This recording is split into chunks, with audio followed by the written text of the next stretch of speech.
Bom, começando aqui esperando o nosso convidado chegar. Deixa eu enviar aqui para ele.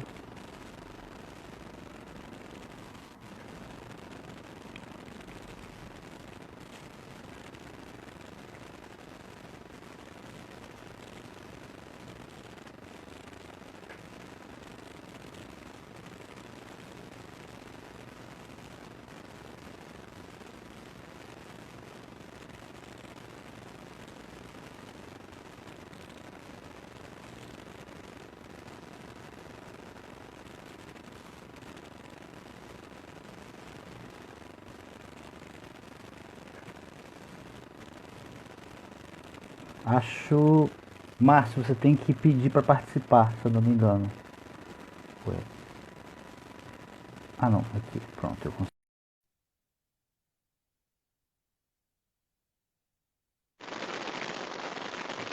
Oi, Oi, Anderson, tudo bem? tudo bom? Bom dia. Deixa eu dar uma ajeitada aqui. Vamos só ajustar. Bom dia. O pessoal tá chegando aí. Bom, meu nome é Anderson, para quem não me conhece. Hoje vai ter bastante gente que não me conhece. Eu sou astrofísico e estou com essa iniciativa e fui, na verdade, convidado pela Tássia Miller para participar dessa iniciativa dela, desse projeto dela em relação ao audiovisual. Ela é uma saudosa amiga, a gente passou um tempo na juventude mexendo com música e coisas do tipo. Ela atua no mercado de entretenimento tem 18 anos, né? Isso foi uma surpresa que eu tive, foi bacana. E hoje eu vou conversar com Márcio Yatsuda. Por favor, me ajude com os nomes, porque eu tenho muitos problemas com isso. Ele Mandou bem. bom, ele tem um super currículo, mas o que mais me chamou a atenção é que ele é matemático, eu sou físico, então temos uma afinidade boa. Ele é membro da Brave, fundador da Cassim, se eu não me engano, não é isso o nome? Kaizen, exatamente esse, Kaizen. E ele é um cara que está mais capacitado e habilitado para falar dos problemas que o audiovisual do Brasil está passando nesse momento de pandemia e, e de e essa toda a situação nossa, que não é só a pandemia, né? Tem outros aspectos também. Eu vou deixar ele se apresentar, meu querido, a voz é sua. Oi, Anderson, tudo bom? Prazer falar contigo aqui na live. Bom, como ele falou, sou graduado em matemática aplicada pela Unicamp em 1990, faz tempo já. E trabalhei 22 anos com TI e desde 2012, quando eu me tornei sócio da Movioca, que eu estou no mercado audiovisual. Enfim, não acho, não sei se eu sou, acho. Provavelmente tem gente tão mais capacitada do que eu para falar sobre o atual momento. Agradeço aí a apresentação, mas enfim, acho que eu estou bem antenado, participo, procuro ser bastante atuante aí também pelas entidades, também Sim. como trabalho voluntário, para poder ajudar o mercado da melhor forma possível. Eu digo isso porque, na prática, né, a gente que está no interstício do movimento, da coisa, a gente às vezes tem uma visão muito mais ampla do que gestores que estão na ponta da pirâmide. Então, não estou fazendo nenhum floreio, não é isso, eu acredito que seja isso mesmo. Bom, a gente tem uns pontos aqui para a gente passar, mas uma coisa eu queria que você desse um panorama geral dos últimos, que acho que é mais fácil de começar por aí. Um panorama Sim. geral dos últimos 10 anos do audiovisual, a sua visão disso e essas pontas para onde que foram, culminando no que está acontecendo agora, junto com a pandemia. Tá bom. Bom, eu vou falar, né, como eu disse, desde 2012 que eu estou no mercado audiovisual, que eu procuro acompanhar bem de perto.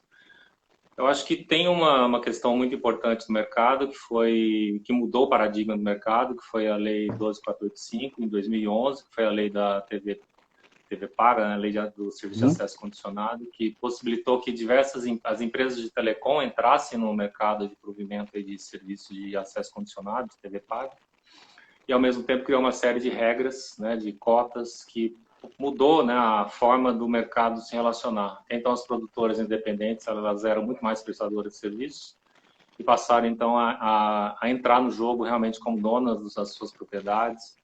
Isso e junto com essa lei, né, vieram uma série de mecanismos que foram aprimorados. Isso teve um grande boom no mercado desde 2011, 2012 para cá. Floresceram inúmeras produtoras nas mais diversas regiões aí pelo Brasil, né? Há uma concentração ainda muito grande aqui no eixo Rio-São Paulo da produção audiovisual, tanto de televisão quanto de cinema, mas isso cresceram também não só as produtoras aqui no eixo Rio-São Paulo, como isso também acabou indo para diversas regiões aí do Brasil. Isso veio, né, de 2012, 2013, aí o fundo setorial acabou se consolidando, o fundo setorial do audiovisual, que é provido, é alimentado, né, através de uma contribuição que o próprio setor gera, que é a Fundecine. Isso foi turbinado depois da lei de SEAC. O volume aumentou muito. E o fundo setorial ele acabou se consolidando como o principal mecanismo de financiamento, de incentivo no audiovisual. E aí desde 2013, com a reestruturação das linhas, muita coisa aconteceu. E tudo isso veio, né, de certa forma, aumentando desde então. E deixa eu fazer um ponto rapidinho, porque tem muita gente que não está muito, né, da parte acadêmica, física, não vai entender. O fundo setorial é um fundo que ele promove, ele fomenta produções audiovisuais e esse tem acesso, assim, se você tem um projeto, você consegue acessar esse fundo. Isso. Ele é um fundo criado pela Lei 11.437, que basicamente ele é alimentado pela Condecine, né, que já existia anteriormente, mas o fundo setorial ele é um fundo de fomento, ele é um mix, né, de fomento quanto um fundo de investimento. Então, quando você pleiteia, você consegue os recursos, né, de financiamento da produção ou de distribuição, que seja pelo fundo setorial. O fundo setorial fica sócio do seu projeto por um período aí de 7 anos. Então, ele ofere resultados também com a produção que você faz, entendi. Né, resultado comercial. Entendi. Então, você retorna, né, os resultados, parte dos resultados vai para o fundo setorial. Entendi. Isso ajuda a alimentar novamente esse fundo. Né? Além da Condecine, que é por exemplo, quando você faz uma produtora, vai licenciar uma obra sua para a TV paga, e ela é detentora dos direitos, ela tem que pagar uma taxa, que é essa Condecine, que isso é uma das fontes de alimentação também do fundo setorial. Entendi. Bom, então isso veio acontecendo de certa forma, né, ano após ano, os volumes foram aumentando, a gente teve, né, e a gente viu os resultados disso mais recentemente, aí o que a gente colheu aí no 2019, 2018, né, dos inúmeros prêmios aí que as produções brasileiras vêm ganhando internacionalmente, de certa forma isso é resultado desse movimento que vinha acontecendo, que é um movimento, né, de longo prazo. Vale lembrar, né, que todo esse arcabouço regulatório foi baseado no que foi feito no Reino Unido na década de 80. Então, Caramba. Na década de 80, o Reino Unido fez isso, né, fez essa, de certa forma, entre aspas, uma proteção e fomento da indústria audiovisual. E hoje a indústria audiovisual do Reino Unido é uma das mais importantes fontes de exportação, né, do Reino Unido. Justamente porque fortaleceu, né, não somente as grandes empresas, as empresas de telecomunicações, mas todo um sistema, todo um parque de pequenas, médias e grandes produtoras independentes. Então, esse era o projeto de longo prazo, né, como país. A gente, de certa forma, enfrentou, né, diversas dificuldades, vem enfrentando uma série de dificuldades desde 2017. Começaram a acontecer as primeiras questões, principalmente relacionadas à capacidade da Ancine, né, que é a agência regulatória, tinha de processar, né, quando você faz um projeto usando recursos incentivados, as produtoras produzem, acessam os fundos, né, acessam os recursos, executam, né, as despesas e depois, ao fim do projeto, na entrega, tem que entregar uma prestação de contas. As produtoras, de uma forma geral, fazem isso, né? Todo mundo faz isso, porque se não fizer, elas são vetadas de poder acessar.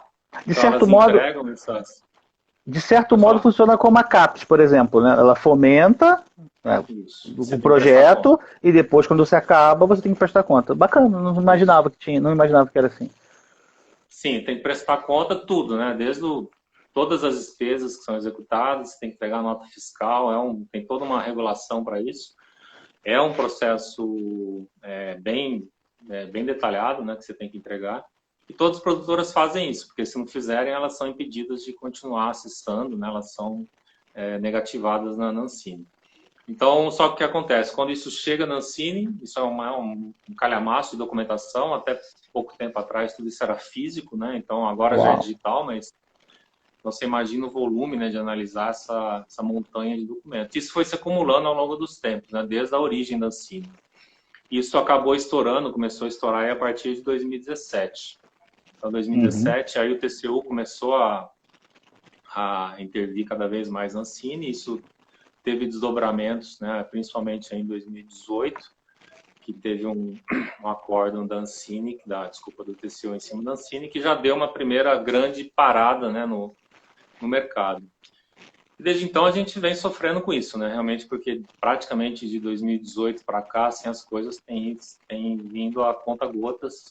A gente passou por uma série de problemas institucionais também na Ancine, porque até pouco tempo atrás, a gente estava com a Ancine como uma agência reguladora, ela né, o mais alto nível dela é formado por um colegiado de diretores, são 4.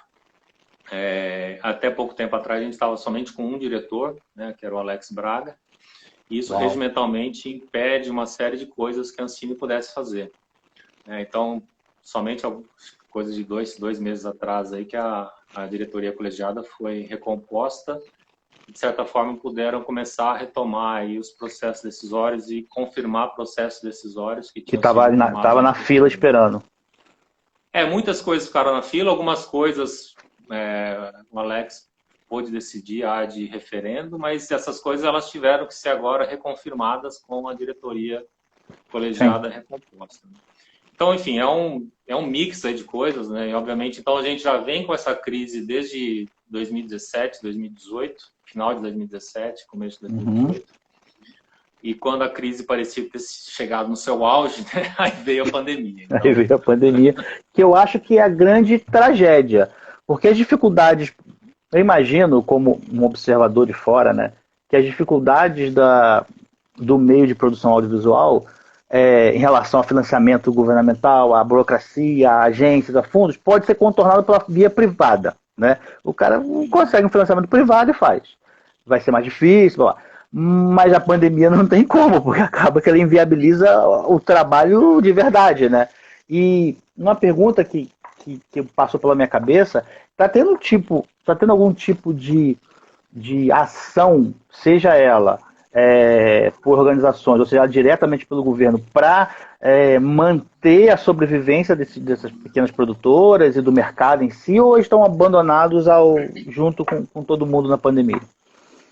Não, acho que a gente tem algo específico, né, governamental para o setor audiovisual, a gente, enfim, até agora não teve. Né? O que está tendo são iniciativas, né, como uma que foi bastante notória e foi na iniciativa da Netflix, que ela criou mundialmente um fundo de $200 milhões para assistir os profissionais, né, que ficaram parados, impedidos aí de trabalhar, seguir com as produções. E para o Brasil isso veio $1 milhão.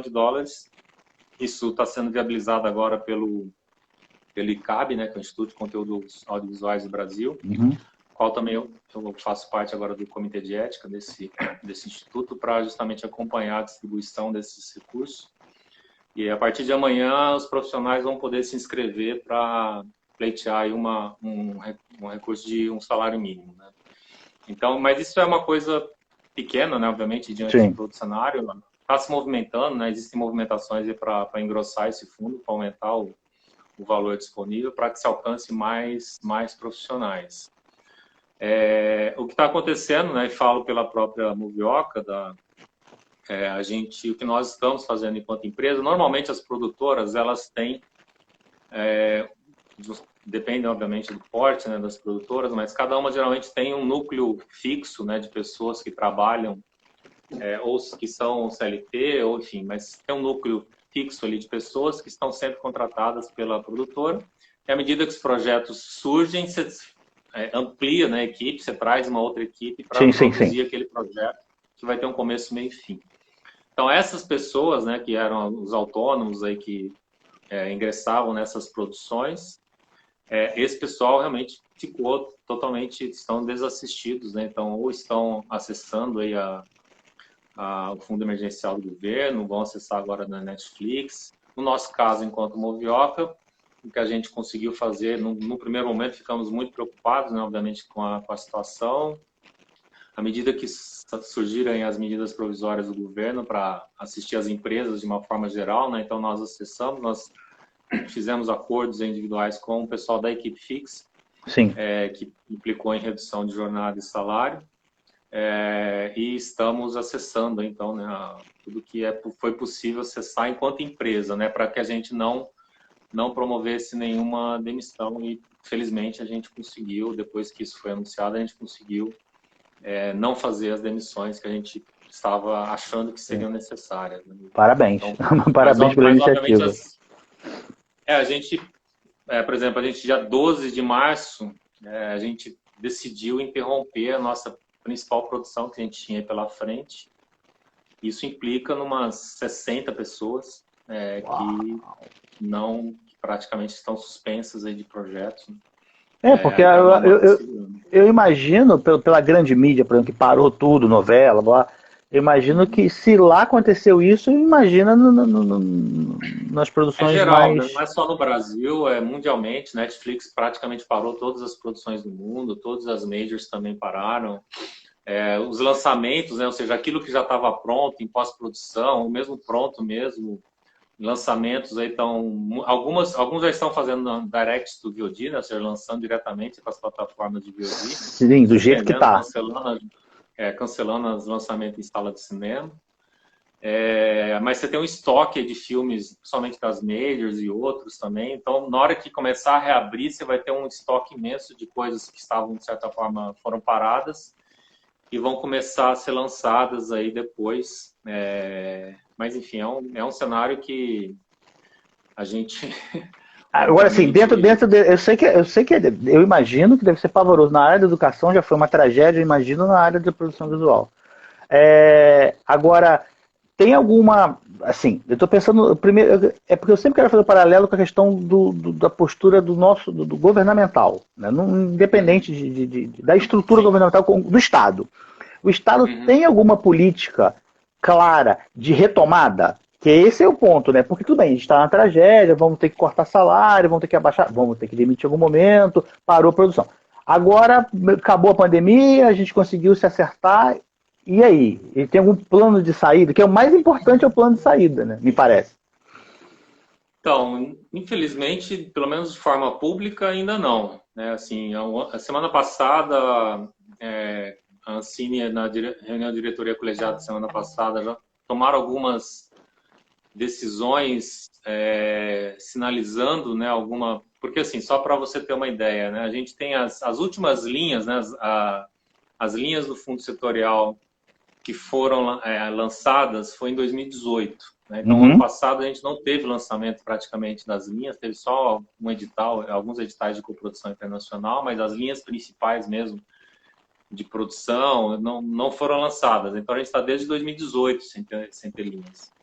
Mesmo as de 2018, você tem, eu não sei o número ao certo, mas na época era em torno de 800, 900 projetos que foram parados, que estão parados. 800 projetos. Isso, enfim, então a gente não tem muito claro, né? Então você tem um estoque de coisas que poderiam acontecer, né, de contratação, de coisas que já foram escolhidas, já foram contratadas lá atrás, e tem um processo de liberação para isso. Mas isso ainda não está muito claro, porque existe dentro da Ancine essa preocupação, né? Uma das exigências do TCU é justamente que a Ancine ela opera dentro da sua capacidade operacional. Então, de certa forma, isso a Ancine vem reduzindo desde o ano passado aí a aprovação dos projetos, para que, enfim, a cobrança do TCU não incida cada vez mais. Então, isso acaba estourando na ponta do produtor. Embora os produtores tenham entregues as prestações de contas, tenham feito a sua parte, mas, no final, é quem acaba sendo mais prejudicado, porque a Ancine está tendo que se readequar nessa estrutura dela operacional e então quantos projetos que ela pode aprovar para que ela realmente tenha capacidade de fazer análise posteriormente da prestação de contas. Assim, vou tocar num ponto Então, mas, sensível. assim, Não vou tocar num ponto sensível, assim. Você acha que isso é algum mecanismo para sufocar a Ancine, ou isso é a questão da crise que a gente já vem desde 2017 numa crise bastante grande, e aí a falta de dinheiro está levando a isso? Porque pode ser as duas coisas, pode ser um projeto de sufocar, ou pode ser a questão de não ter grana e ela está se sufocando por não ter grana. Não, então, vamos começar pelo final, né? O problema não é nem não ter grana. Isso aqui é duro, assim, na verdade o setor tem dinheiro, né? A gente tem não utilizado, o ano passado foi em torno de 700 milhões de reais, né? Que não foi lançado nenhuma linha para isso. Então, dinheiro tem, na verdade. Isso, de certa forma, é o que dá mais agonia para quem está no mercado, né? Porque o recurso está lá, entendeu? Você tem bastante dinheiro. Então, não é falta de dinheiro, não é esse o problema, né, paradoxalmente, que a gente vive. Mas voltando às suas perguntas iniciais, assim, acho que o termo perfeito é a tempestade perfeita. Sim.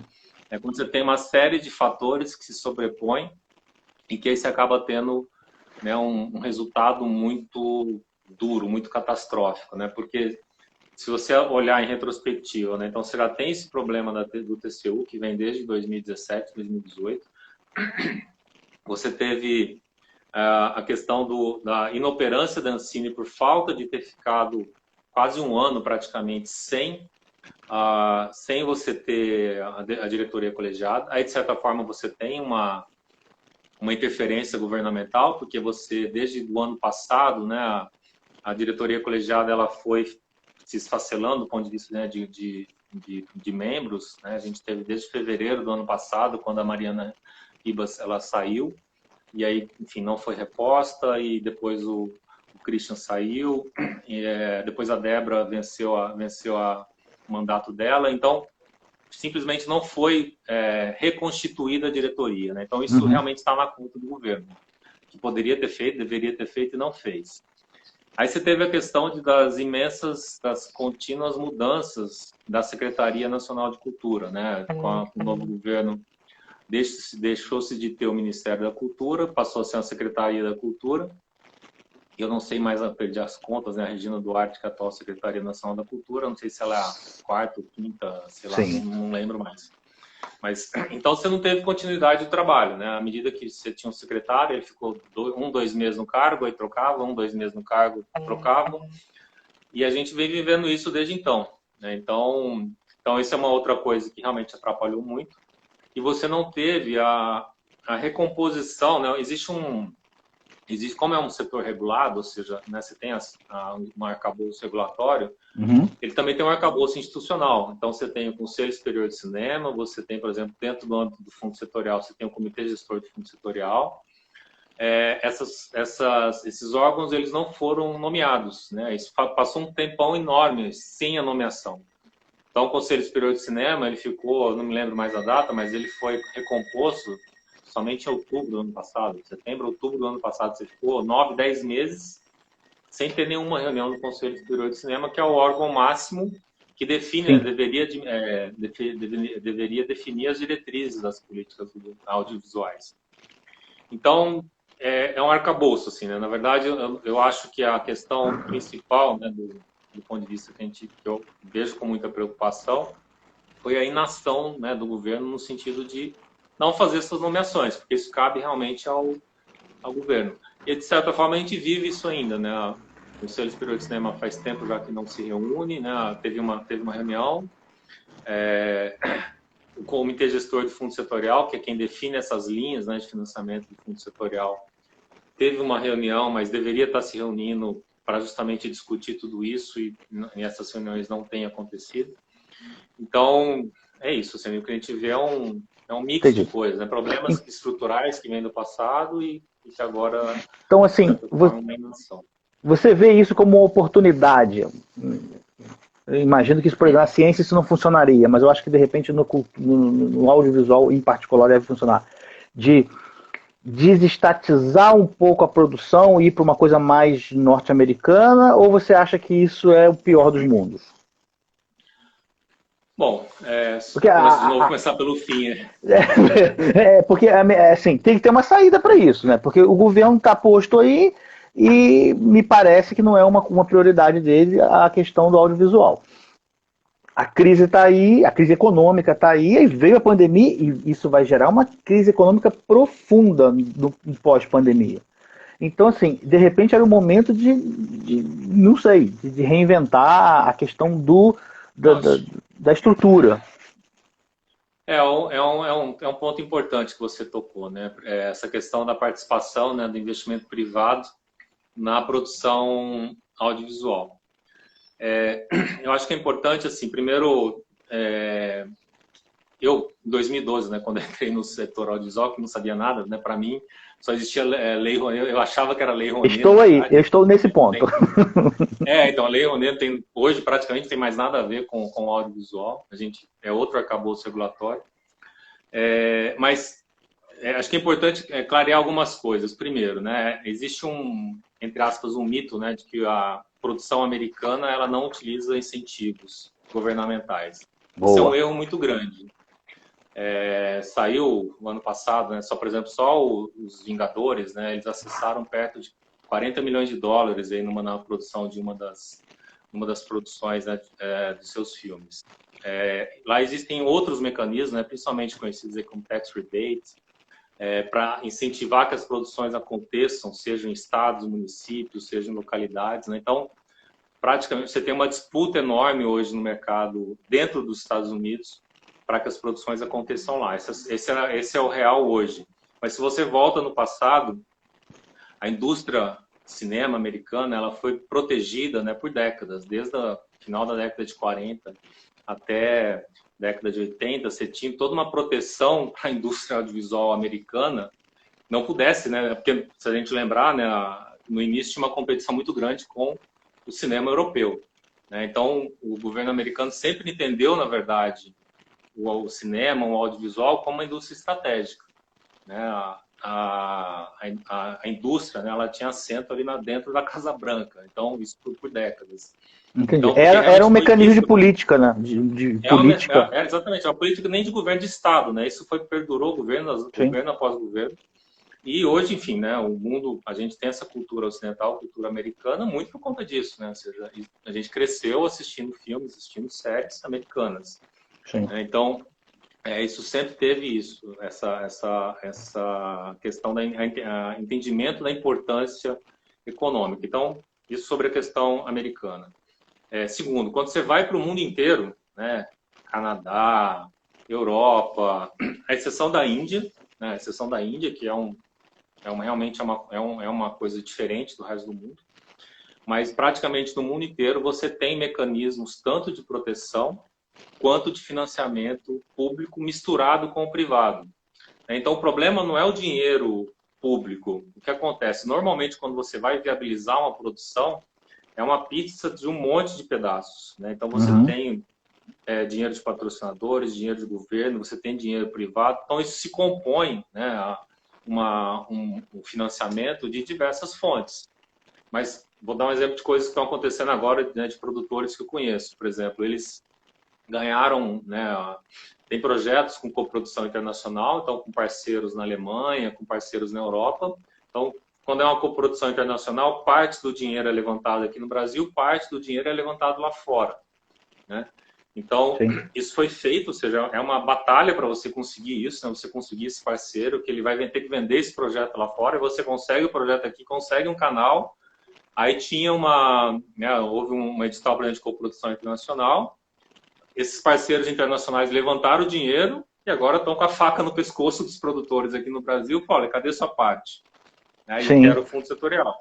E não conseguiu. Então, quando falta essa parte né, do governo, você inviabiliza um monte de dinheiro que simplesmente deixa de existir. Então, hoje, né, você tem grandes produções que estavam acontecendo, obviamente está tudo parado agora, mas principalmente com os recursos, né, das plataformas de VOD, né, principalmente Netflix hoje no Brasil, mas você tem a Amazon, você tem o Globoplay, você tem outras plataformas financiando, né, com dinheiro privado essas produções. Só que hoje, na maioria das vezes, essas produções elas são no modelo de prestação de serviço. Então, a Netflix, ela compra a sua obra e você passa a prestar serviço para aquela produção.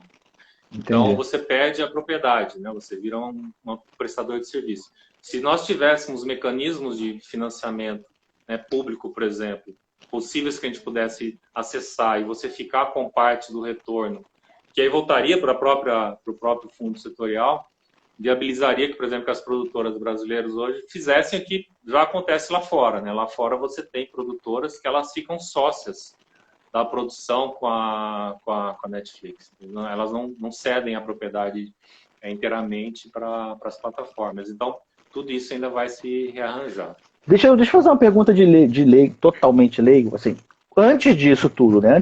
Vamos dizer, antes de 2017 no meu timeline aqui, onde as coisas estavam bem. O Netflix, essas plataformas, vou falar do Netflix porque é a mais conhecida, mas a Amazon também agora está vindo bastante forte, e, o Google Play também agora entrou forte. Eles conseguiram dar conta de absorver essa pequena demanda de coisas um pouco mais alternativas, um pouco mais... Ou não? Ou já tinha material suficiente do mainstream, assim, para eles absorverem?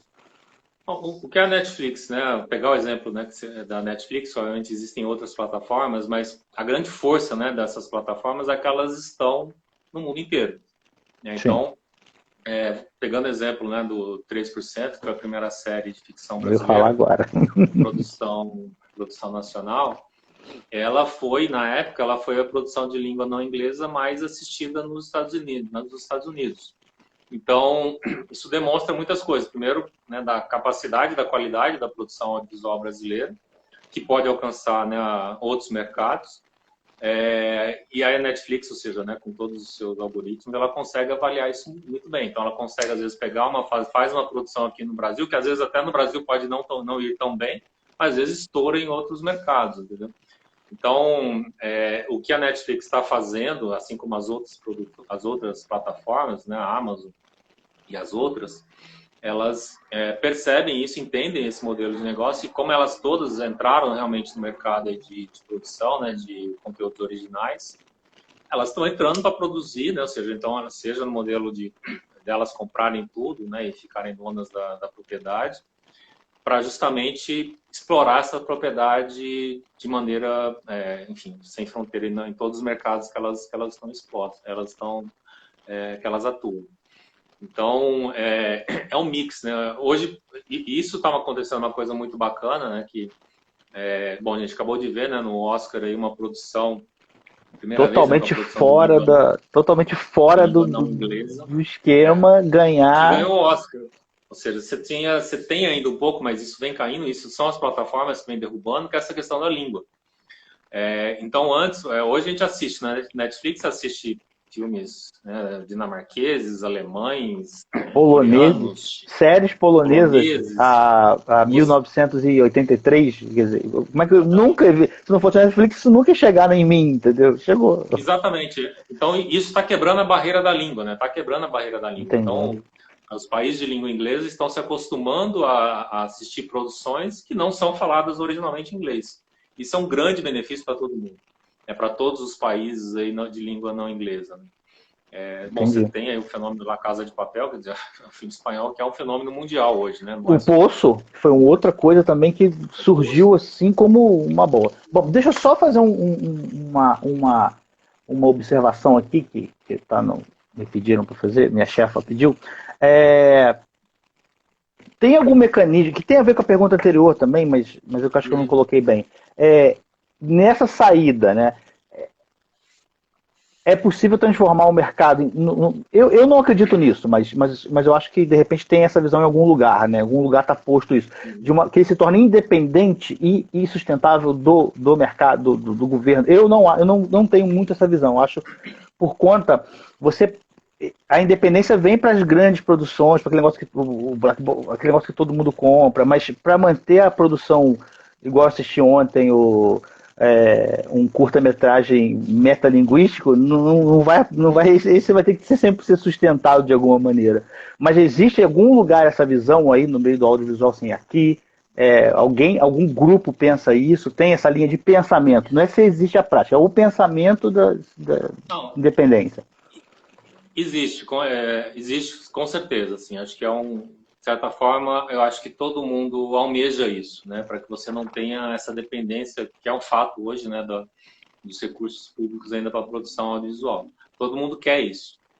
Agora, isso é um projeto, né, deveria ser um projeto de longo prazo, como de certa forma vinha sendo feito, né? Então, ele é um processo evolutivo. Uhum. Né? De novo, voltando ao exemplo do Reino Unido, né? Então você tinha lá, e até hoje você tem os fundos, né, europeus que investem. Existem estudos europeus, né, que comprovam que, na verdade, para cada euro que eles têm o Fundo Europeu Alemão de Investimento, eu assisti uma apresentação deles alguns anos atrás aqui no Brasil, falando justamente isso. A cada ano eles aumentam o montante alocado a esse fundo para a produção audiovisual. Por quê? Porque já se comprova, né, lá que para cada euro que eles disponibilizam nesse fundo, retorna 2 euros para o governo em impostos. Então é um bom negócio. Então, acho que sim, né? Ótimo negócio. Então a cada ano isso vem aumentando. Então, assim, né, é possível, né, você ter um investimento privado, é possível, né, ou seja, de certa forma você tem esse movimento acontecendo mesmo antes de toda essa crise. Obviamente a crise ela acelera isso. Ela vai acelerar isso porque passa a ser uma questão de sobrevivência, não mais de opção. Nós estamos olhando isso, né? A gente está fazendo isso. Temos projetos agora, estamos levantando recursos privados para projetos, obviamente são menores, né? Até uma questão de risco, a gente poder levantar recursos privados para fazer a produção e lançar em plataformas alternativas. Não seguir aí as carreiras tradicionais de filmes, mas por enquanto a gente vai testar com perfis específicos de filmes, orçamentos menores. A gente pretende estar fazendo isso já aí a partir do final do segundo semestre. Tão logo a gente consiga ter um horizonte, né? Voltando à sua pergunta, sim, é possível fazer com que a gente tenha a entrada do investimento privado. É necessário, acho que é importante, todo mundo almeja isso, ou seja, ninguém quer, ou seja, ficar aqui, né, não ter a iniciativa privada junto, a gente quer, todo mundo quer. Agora, é importante a gente voltar no tempo um pouquinho, assim, também para entender, né? Você tem, sim, quando você fala, né, vamos pegar um outro exemplo, sobre a ótica do investidor. Uhum. O que aconteceu com a bolsa de valores, né, do Brasil ano passado, né, no ano de 2019? Você teve uma fuga imensa de investimento estrangeiro, né? Não sei o número ao certo, mas se eu não me engano, foi em torno de 20 bilhões de dólares. Foi muita grana. Saiu o dinheiro de capital estrangeiro que estava investido na Bolsa, foram embora. E mesmo assim você teve um aumento gigantesco da Bovespa, do índice Bovespa ao longo do ano passado. Por que aconteceu isso? Porque a renda fixa tá pagando mal. Sim, então o cara fugiu do Tesouro Direto e foi para a Bolsa. Exatamente, sim, porque não está pagando cada vez menos. Então, só que faz quanto tempo que a gente tem Selic baixa?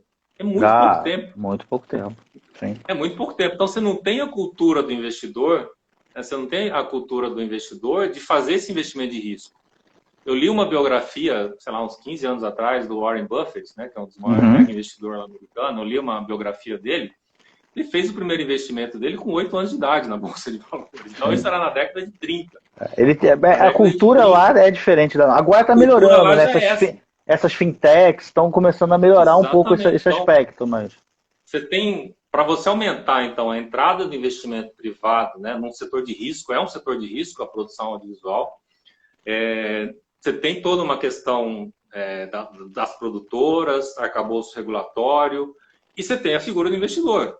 Você tem a figura do investidor. Então, quantas pessoas, né, você conhece ou eu conheço que estaria disposto a entrar num fundo, por exemplo, para investir em filme, entendeu? Essa é uma cultura que não está formada no investidor aqui. Mas então, também não estava. Foi um bom paralelo. Também essa cultura não estava formada para os fundos imobiliários. E quando a Selic caiu, houve uma fuga para o fundo imobiliário, que é mais arriscado, mas está pagando melhor do que a Selic. Então poderia ter um fundo de cinema, de um fundo lá, um fundo de cinema, e as pessoas iam botar grana lá porque dá retorno. 2 para 1 é um retorno bastante bom. É um excelente exemplo, na verdade. Você tem essa questão da competição. Então, o capital, né, o investidor, não tinha porquê. Ou seja, você tem uma taxa, você tinha, né, a renda fixa pagando o que pagava até 2 anos atrás, 1 ano e meio atrás. Para que ia se arriscar? Então agora não paga mais. Isso aqui não vai te sustentar, isso aqui não vai gerar mais a sua aposentadoria. Então, a partir do momento que a gente tiver uma cultura de anos, né, com taxa de juros baixa, isso vai forçar o capital cada vez mais buscar novas alternativas. E o audiovisual é uma dessas alternativas, né? Obviamente, você tem que... Por isso que eu falei, são vários fatores para que isso aconteça, né? Você tem produtoras, mentalidades de produtoras, você tem o arcabouço regulatório, você tem na outra ponta você tem os investidores. Deixa eu dar uma mudadinha no nosso... Pô, foi fantástico esse panorama que eu desenhei, todo o panorama aqui, depois eu vou transcrever isso no infograma. Foi fantástico. Agora, deixa eu mudar um pouquinho, só para eu poder aproveitar um pouco esse contato com você. A gente está vivendo um momento de muitas coisas estranhas, assim. Uma das nossas tragédias é essa tal da fake news, que isso vem... Tem uma série muito bem feita pelo Arthur Furtado, Fernando Furtado ou Arthur Furtado? Fernando Furtado, que é Mercado de Notícias, é um documentário / peça de teatro espetacular esse negócio. Isso já sempre teve esse negócio da fake news, só que agora ele ficou, por conta de volume, né? E, além de elaborado com a tecnologia, ele ficou grande, o volume, os caras levantam a hashtag e botam em primeiro lugar do mundo com nada, com robô, sei lá com o que eles fazem isso. Esse ataque, de certo modo, atrapalha o audiovisual? Ou não vamos fazer mais ampla, eu estou pedindo para fazer um pouco mais ampla a coisa, não só o audiovisual, a cultura como um todo, teatro, literatura, música, ele atrapalha ou ele ajuda? Ele pode vir a ajudar também, pode ter esse outro aspecto. Não, eu acho que atrapalha tudo, na verdade, né? Porque você tem um monte de gente hoje, né, que ataca as artes, ataca a classe artística. A ciência. Ataca, enfim, a própria ciência, né, pegando na área da cultura, que é a área que e do audiovisual especificamente, que é a área que eu conheço mais. Sim. Que fala um monte de besteira, né, que acaba propagando um monte de besteira, assim, falando sobre da forma como é a Lei Rouanet, seja que as pessoas estão mamando, enfim. Então você criou uma cultura hoje em torno disso que é ruim, é muito ruim, assim, porque as pessoas falam sobre coisas, né? É a rasura da rede social, assim. Ela pega alguma coisa, porque aquilo lá, e ela já propaga aquilo, fala, aí tá mamando, tá não sei o que lá. Então você não consegue sentar para conversar. Você não consegue sentar para discutir e falar, beleza, vamos planejar o futuro, vamos ver o que pode ser feito daqui para frente. Não dá, porque cria um clima de animosidade, né, de briga, de anomia. Eu acho que é uma anomia mental, assim, é um negócio que é ruído, é só ruído, não é nada além de ruído. É muito ruim, é um ruído, assim, um troço, sabe, assim, é péssimo isso, enfim, é uma desgraça isso, essa questão dessa propagação. E as pessoas, elas acham que aquilo que está lá, que ela recebeu ali num grupo de WhatsApp e tal, é o certo, assim, e propaga aquilo sem pensar muito, assim. Então, é muito triste isso aí. Agora, eu acho que o cérebro, né, eu gosto de ler muito sobre essas coisas, né, de vários tipos de literatura aí, sobre evolução, sobre ser humano, etc. O ser humano parece que não estava pronto para a rede social, assim. Acho que ela chegou antes da hora.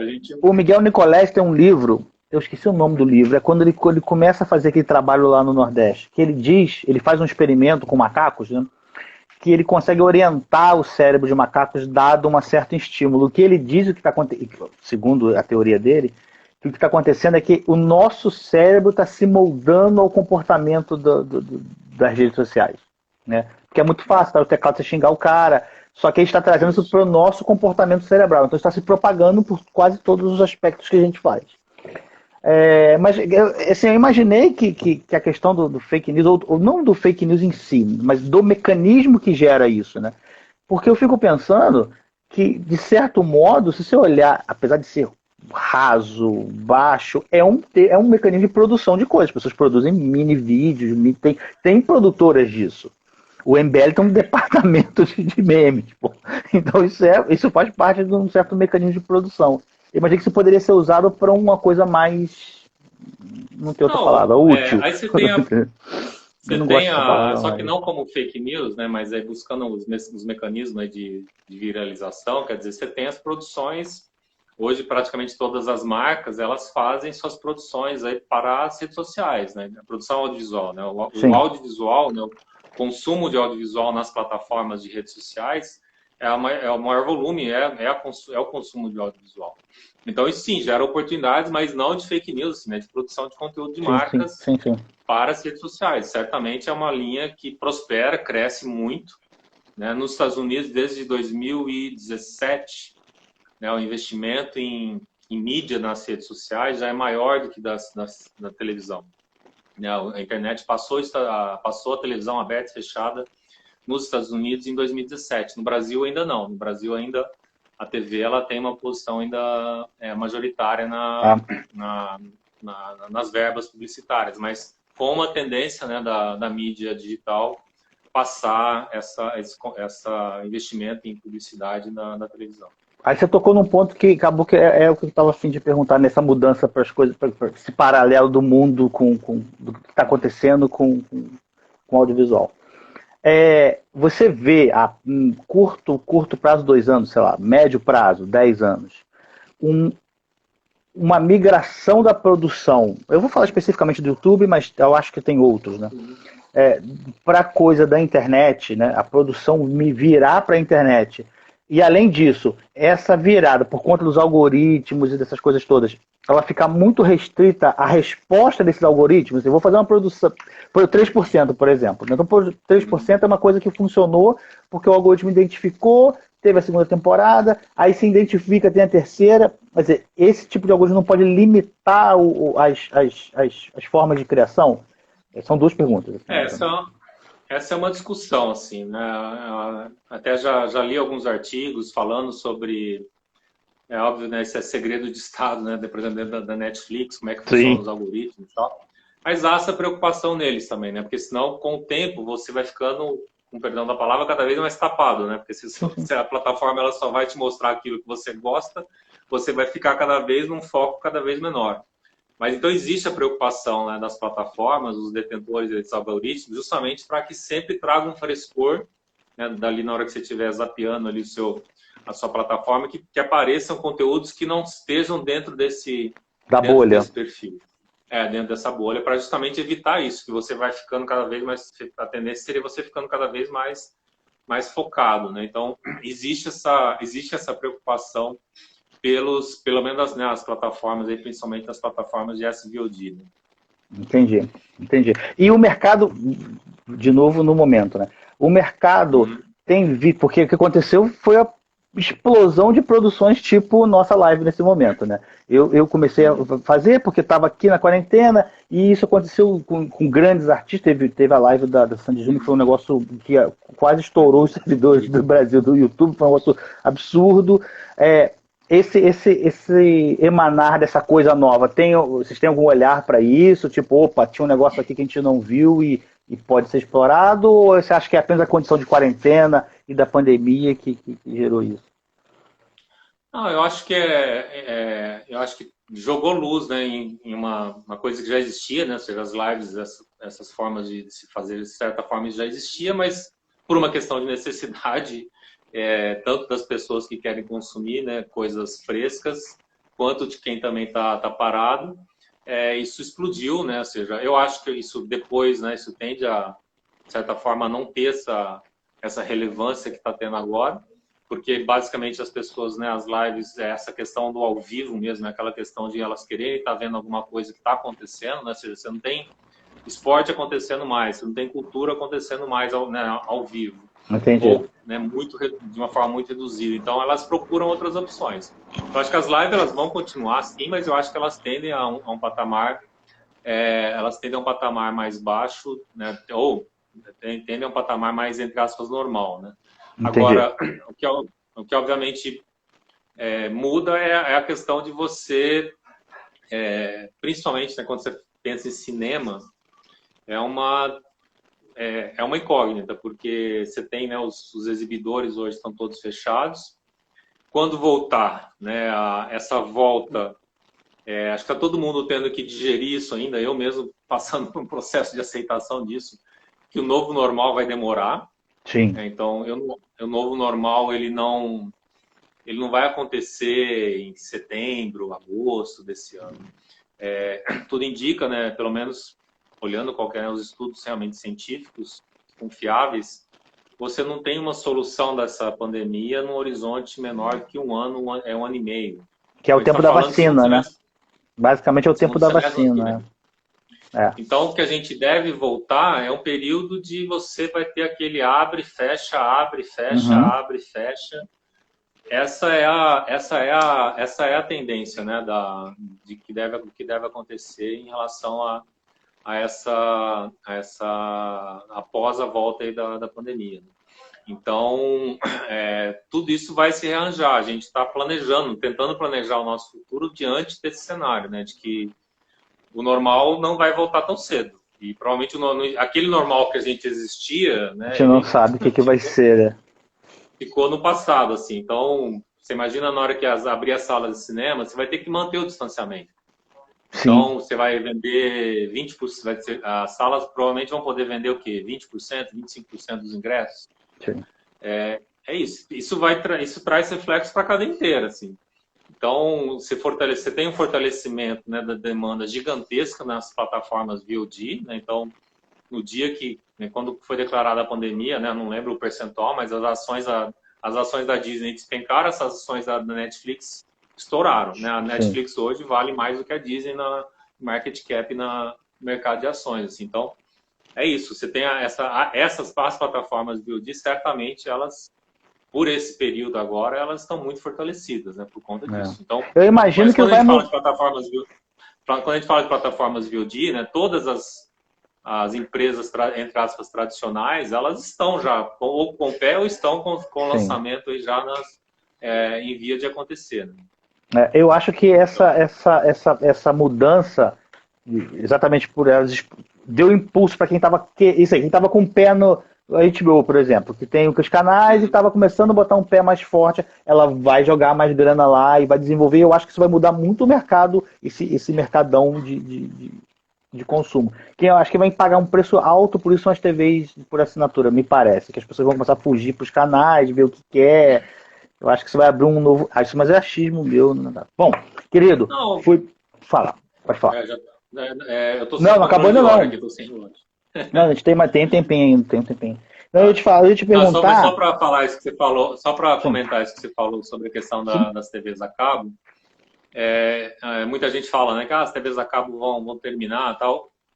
A gente ouviu isso, né, quer dizer, eu não, né, mas ali, se você ler as histórias, diz que quando surgiu a televisão, né, falou, o rádio acabou, né, ou seja, aí quando surgiu, enfim, aí quando surgiu a TV a cabo, falou, a TV aberta que vai acabar, Não, eles né, se enfim. reacomodam, né, em tamanhos, Eles se reacomodam. Exatamente, elas vão se reacomodar, ou seja, é óbvio que você tem cada vez mais, o bolo, né, ele vai ter cada vez mais fatias, então isso traz uma série de desafios aí para todo mundo, mas não vai acabar, na minha opinião, assim, a TV a cabo, obviamente, ela continua, ela vai continuar, ela vai se reacomodar, assim, acho que, né, talvez não no Brasil a gente já não cresce numa base de assinantes do Brasil desde 2017, se eu não me engano, que a gente está Não sabia disso. Não, desde 2017 que não sobe o número de assinantes? A gente está andando de lado já há um bom tempo no número de assinantes. A Caramba. gente chegou a bater quase 20, chegou a 19 milhões, né? Aí caiu um pouquinho por uma série de questões, não só de demanda, mas de limpeza de base, principalmente da Claro. E chegou agora no patamar ali de 17 milhões, fica oscilando um pouco para cima, um pouco para baixo. Mas a gente está andando de lado, essa é uma realidade já. E nos Estados Unidos é um número que cai, né? Mês a mês, ano a ano. lá realmente o número de assinantes está caindo já há um bom tempo. Os cord cutters, o fenômeno dos cord cutters lá nos Estados Unidos. Entendi.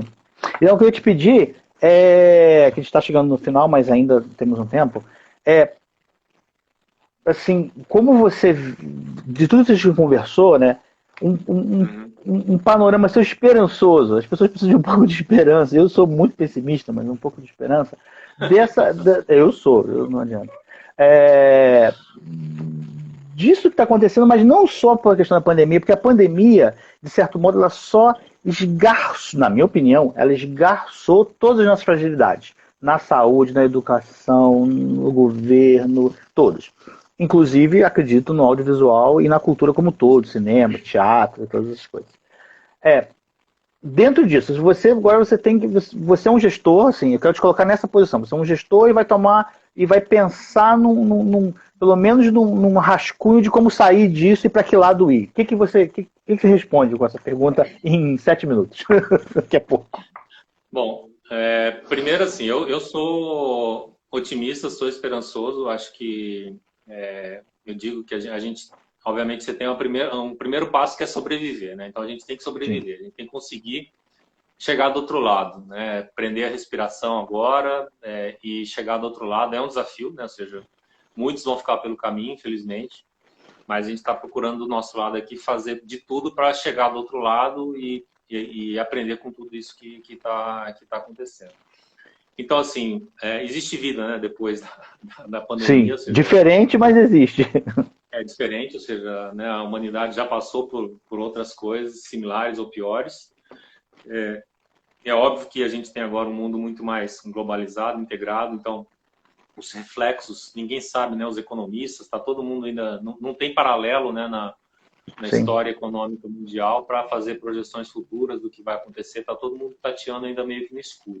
Mas certamente vai ter um lado de lá, ou seja, não é o fim, a gente vai passar para todo mundo, ou seja, a gente vai conseguir chegar do outro lado. Então, acho que o grande desafio é, primeiro, a gente, esse plano de emergência para que a gente não sucumba, né, para que você não termine, para que a sua empresa não quebre, para que, enfim, você, né, quem está trabalhando na área, às vezes, como não tem trabalho, vai fazer outra coisa, abandona, né, completamente. Isso, infelizmente, está acontecendo.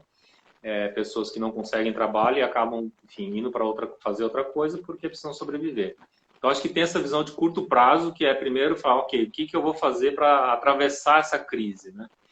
Então, redução de custo, rearranjos, modelos de negócio, ou seja, tudo aquilo para você atravessar essa fase mais crítica.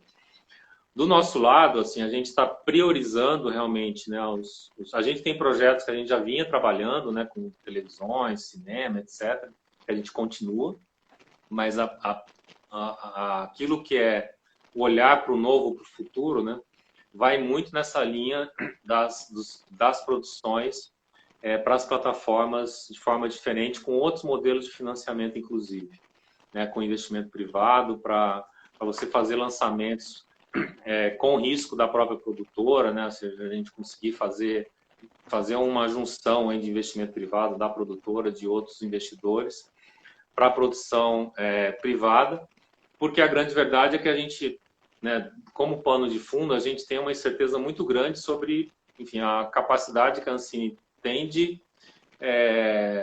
se adequar, né? Ou seja, porque tem um dever de casa que precisa ser feito ali dentro, que a gente não sabe muito quanto tempo que vai levar para que isso se resolva, né? Dessa capacidade operacional dela.